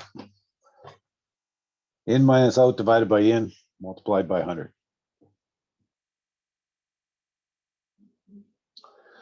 Uh, 76, when must a pH sample be analyzed? pH is very reactive.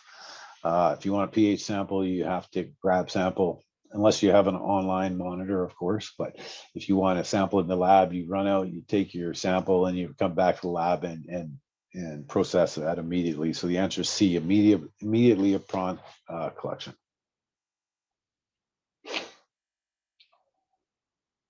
Um, 77, flow measurement charts are, not sure if anybody has flow charts, whether they be strip charts or circular charts, but they're used for comparison to detect flow in this answer.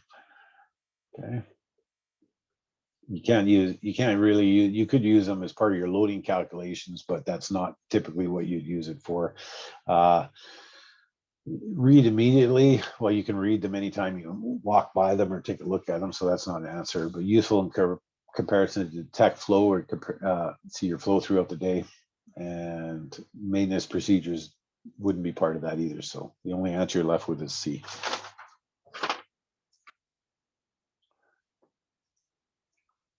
Uh, 78, what type of samples should be collected for pH sampling, for pH testing? Now, we just talked about pH samples, so the correct answer there is grab. Right, you run out, you grab the sample, you come back to lab and test it. 79, the term air gap separation, in our cross connection section that we took, so it talked about air gap separations, and I think the graphic that was provided was there's a tanker on back of the truck, and then you had the pipe going in, and then there was an actual distance between the pipe and the tank. So that's a physical break between the water supply line and the receiving vessel. So the answer is D.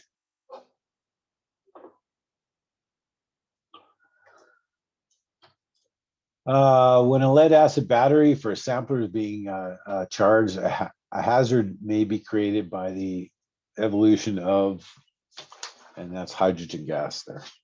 Okay. So the answer is B.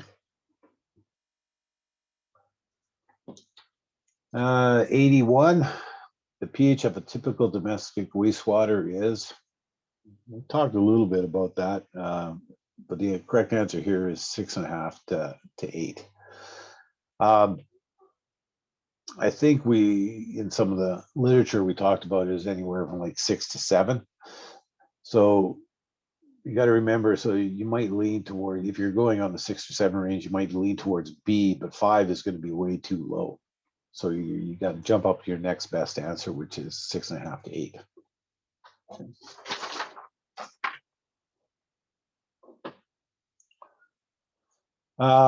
82, which is the most important element of a safety program? I won't dive into this too deeply, but the correct answer is A. Safety bulletins are important. Tailgate meetings are important. Safety clothing is important.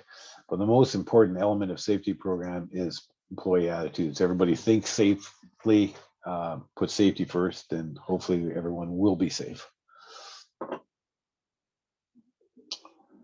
83, waste stabilization pond effluent may be expected to have a higher total suspended solids in the summer, primarily due to. So again, if you're not sure of the answer, and if you're looking at the question, so something to do in the summer. Okay, so if you looked, algae growth could definitely possibly be the answer, because in the summer you're going to have sunlight adding to the nutrients, which is going to promote that growth. Decreased turbidity. If you have higher suspended solids, your turbidity is going to go up, not down. Die off of bacteria. Possibly, if you had some of your bacteria was dying, maybe you weren't getting the treatment provided, so your effluent quality would decrease. Increased oxygen solubility, because the oxygen is being more soluble in that water, wouldn't have any effect on the sanitary. So you're basically left with A and D if you're going to break it down that way. But when you're looking in the summer, that summer is a key word that they use in there. So your only answer that you can pick is A, algae growth. Again, 84 from some of our safety stuff. What could happen if in a granular chlorine compound like calcium hypochlorite comes into contact with organic items such as oil, rags, cigarette butts, and paper? They can catch on fire. So organic items may react violently. B is your answer.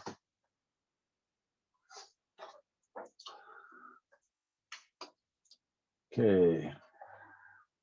85. In order to comply with safety regulations, all drive couplings on pumps must be, the answer is B there. They need a guard around them to protect the equipment and from people sticking their hands or pieces of clothing caught in there.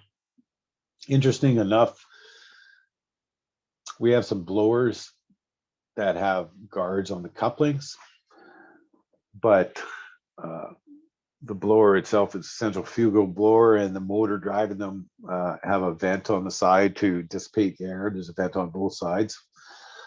One of my maintenance guys was working on a blower and happened to be leaning over the motor, and totally not his fault. Like, but these things are not designed to have guards on these vents, but a rag got sucked out of his pocket into the motor and blew up and destroyed that motor.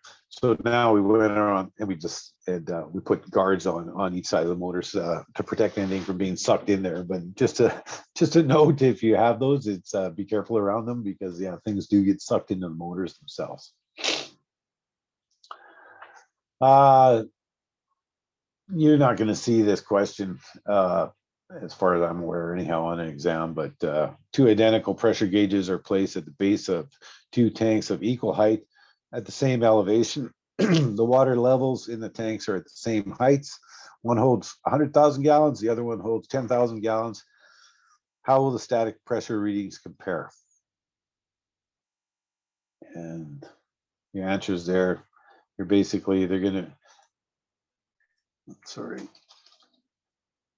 so everything's equal in these tanks. They want to know what the static pressure is. Excuse me. And the static pressure would be equal to each other, because everything is the same. It's at the same water level. You have more water over on one side than you do on the other, but the static pressure is the same. They're not asking about the weight of the water. Obviously, 100,000 gallons, if you had a pressure sensor at the bottom measuring the weight of the water, 100,000 gallons weighs more than 10,000. But that's not what they're asking you. Flow rate of 6.3 million gallons per day is equal to, so the answers are looking for minutes.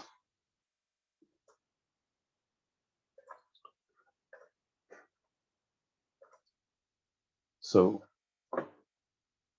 In order to get to minutes, you need to take your 6.3 million gallons per day, which is expressed in this format, 6,300,000 gallons, divided by 24 hours a day, divided by 60 minutes in an hour, gives you 43.57 gallons per minute.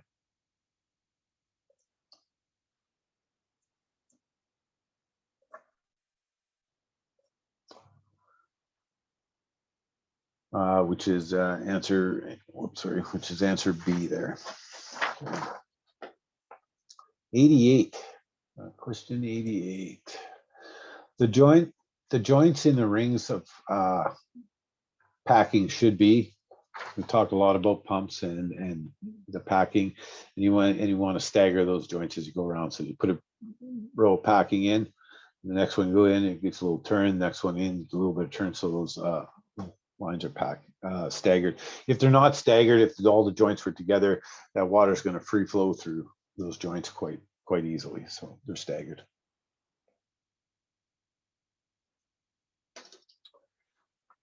Employees are cautioned as a safety measure not to use water to extinguish fires involving electrical equipment. I'm hoping that this answer is straightforward. May transmit electric shock to users. So B is your answer there.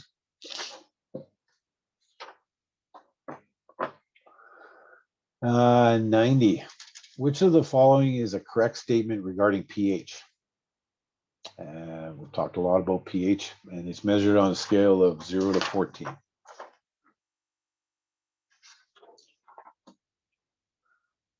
Uh, 91. Excuse me. Given the following data, what is the most likely cause of a problem in the grit chamber?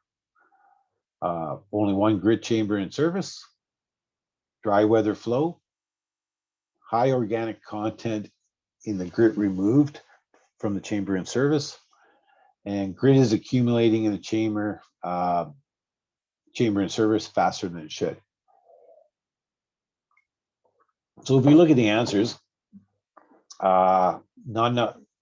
question A, not enough chambers in service. It's telling us there's one in service, dry weather flow, grit's accumulating in the bottom of the chamber. So if it was not enough chambers in service, even for the dry flow, it'd be pushing more of the inorganics out of the tank. So A is not part of your answer.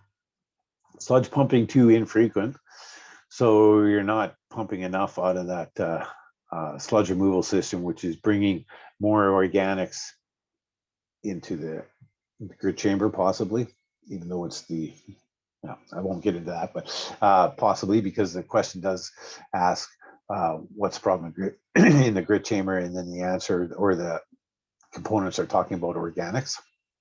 There's too much flow. Well, the question doesn't say anything about that. It says dry weather flow, and velocity is too slow. It doesn't relate to anything there. So the only question, or the only answer that you're left with, is sludge pumping too infrequent.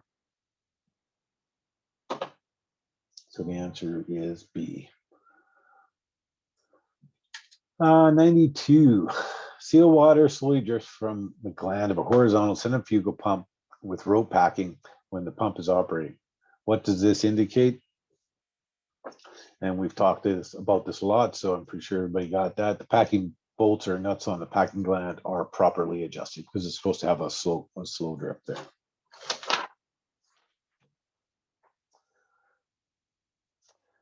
To assure operator safety when taking a pump out of service for maintenance, what is the first step? You're going to have safety questions on your exam. Anything related to this is always asking what your first step is being. You know, lockout, tag out, where the motor control center. So that's always going to be your answer for that. Make sure you lock it out and tag it out. Okay, and 94. What is the purpose of wastewater sludge digestion? We talked about this a lot too. So it's stabilization of biosolids for final use. So the answer is A.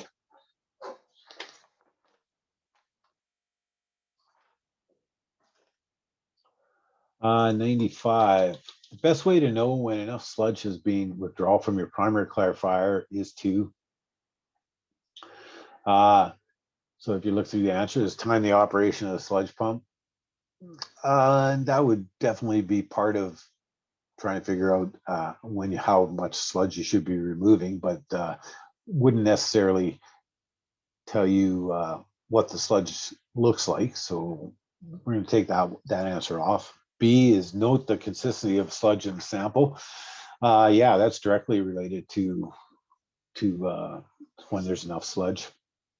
C, measure the increased volume in the digester. No, that's nothing to do with the question either, so we take that one out. And D is check for rising sludge in the settling tank. It's not talking about, typically when you run a primary clarifier, you want consistent sludge in there and enough sludge removal. So assuming that's happening, you wouldn't have rising sludge. So your best answer there is B, note the consistency of sludge by sampling discharge. Just a note on exams is, although you may have read the question and you start reading the answers and you're pretty sure that B is the right answer, take a second and make sure you read all the answers to make sure there isn't something that's closer.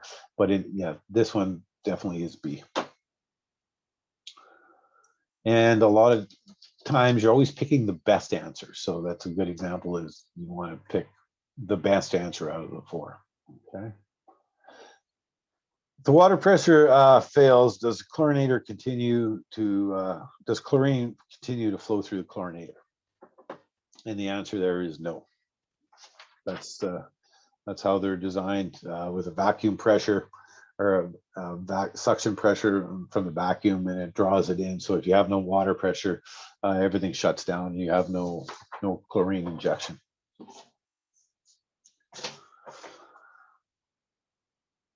Um, 97. What is the EPA approved method to measure suspended solids?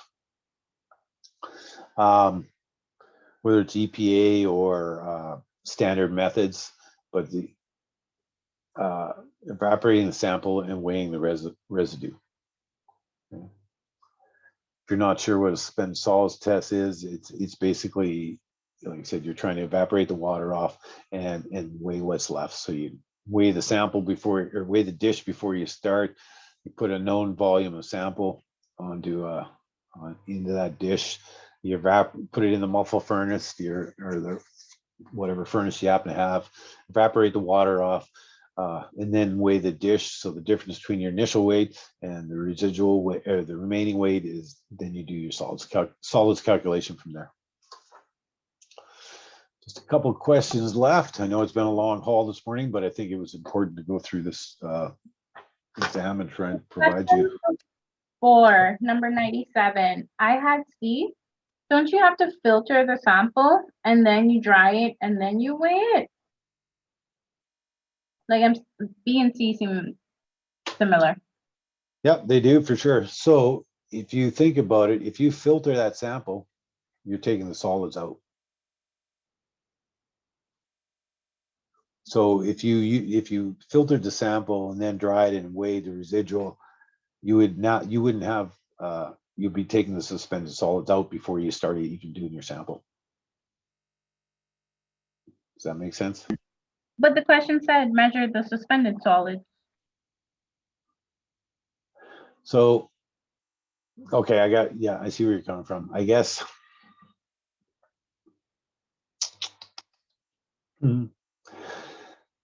So, and I'm just trying to think about how to explain this. So,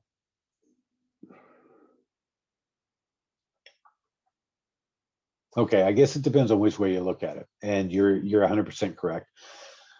The way it's worded isn't the best, because if you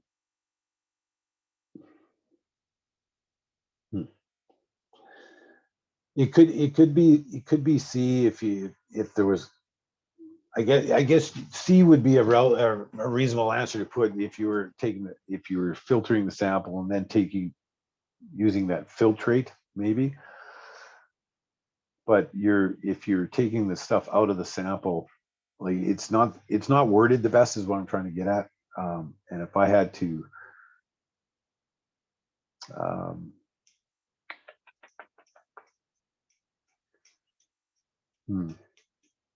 yeah, the only thing I can say in the wording of this question is I would pick B, because like if you're doing a sludge sample for mixed liquid suspended solids, you evaporate that sample, filtrate. Okay, yeah, no, I'll agree with you.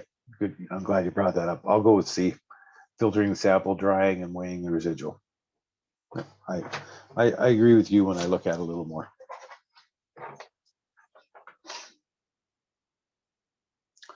'98, some activated sludge must be wasted to prevent. Hopefully everybody got this one. B, excessive solids buildup. Any questions on that one?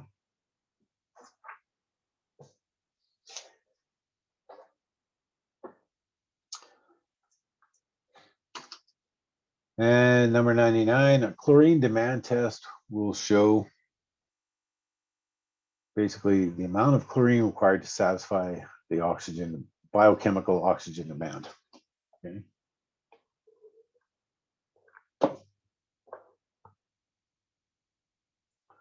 And the last one,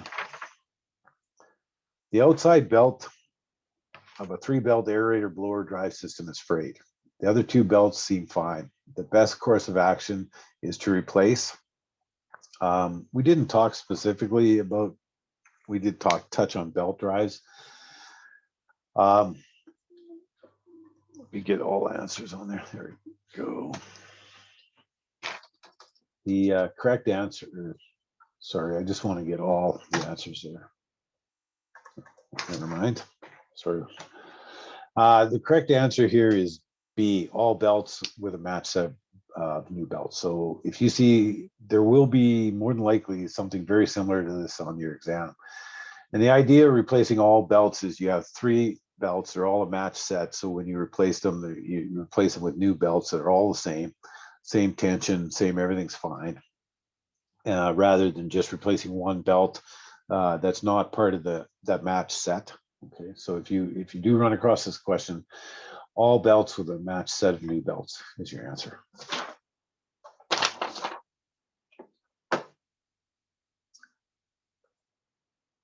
Okay. We went through a lot of questions there. I hope there was some hopefully it was beneficial going through the breaking that down, spending our time today doing that. I wanted to share one PowerPoint with you. It's got about 16 slides, so it won't take us too long to do that this morning. I know it's been a long morning. Just want to touch on, sorry, just bear with me.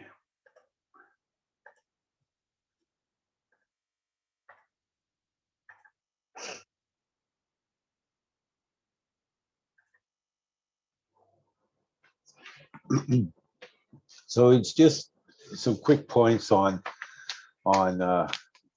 multiple choice exams.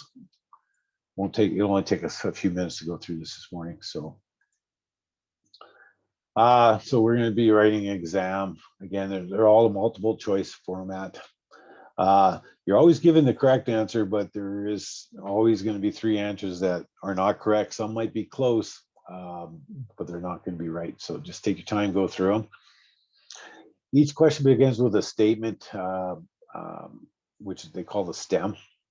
And then the stem is followed by 4 possible answers to choose from. Okay.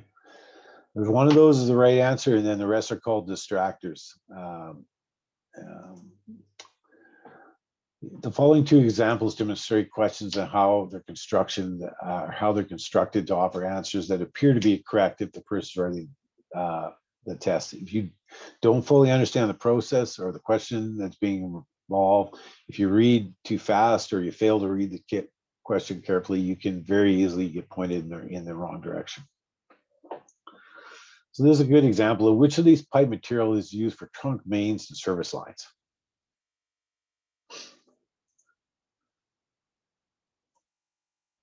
So out of the possible answers, you have steel, copper, cast iron, and PVC. So we break it down. Steel pumps are used for trunk mains, but not for service lines. Copper lines are for service lines, but not for trunk mains. Cast iron pipe, we don't use those anymore, thank goodness. And PVC pipe are used for trunk mains and for service lines. So the answer is D, right? It can, let me back up to the question. Which of these pipe materials are used for trunk mains and for service lines? So just have to really slow down, because quite easily someone could have read that question quickly and picked A, which is steel lines, because it's for service for the mains. Okay, so it's a good example of just slow down.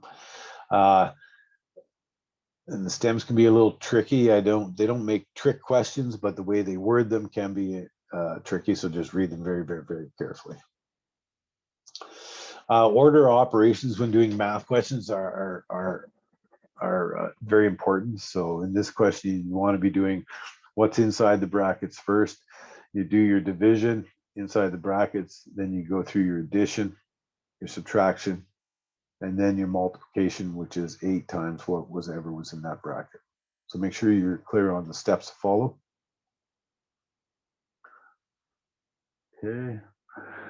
Definitely watch for words like must, may, only, last, first, necessary, all, always, not, never, and they can take a question or an answer and totally flip it into a 180.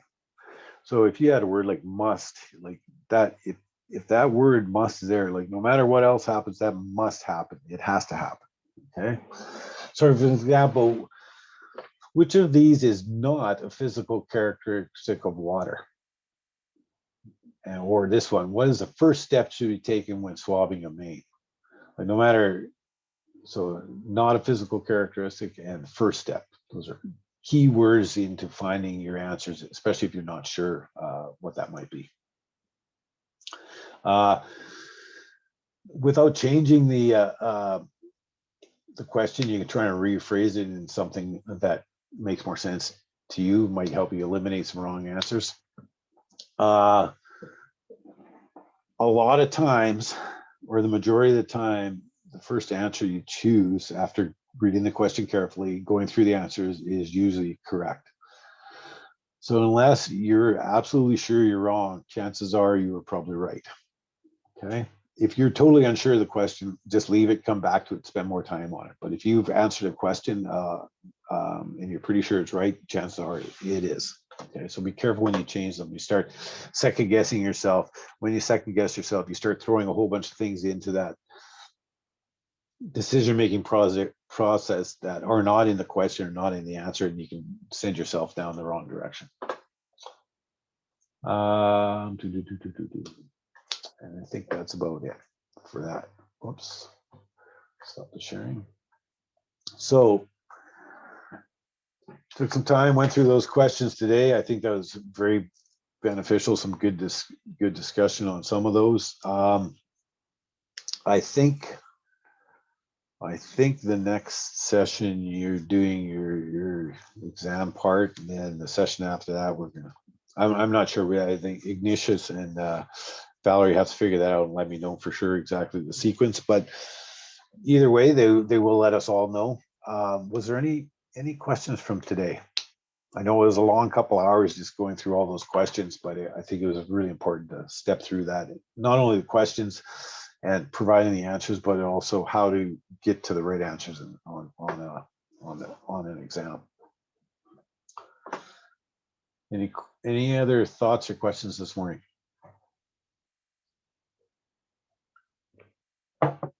Everybody still awake out there? Yes, Mike. With respect to the exams, well, we at session 9. I don't know if we have a 10th session. I will confirm with Valerie. Okay. And I will let you know. The other thing I should let the team know is that we have had some discussions with the ABC following this. Remember, we had done this interview with some of you, and which we posted on YouTube as well. And there were some issues that came out about the EPA questions, the number of them that were on, as well as some of the, I think the metrics that we use in imperial and not metric. So we are going to convert into what is used in similar to what is used in Canada, because they have upgraded the system, and I think it would not include so many questions to cater for people who are not in the United States. So that will be effective very shortly, and we will put out a circular on that to all of you. And Ignatius, I just sent you the PowerPoint. I was asked for if I could share the PowerPoint slides for the math that broke down the stuff we covered today. So I just sent it to you. If you could please forward that along, that'd be okay, awesome. I will do that. Yes. Okay. Thank you very much. You're welcome. Anything else from today from anybody?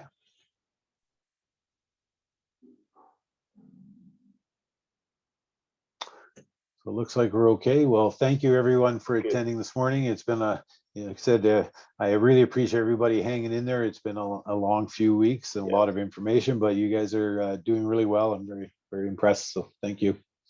Okay, thank you, Mike, and have a wonderful day, everyone. Ignatius Jean signing off at CAWASA.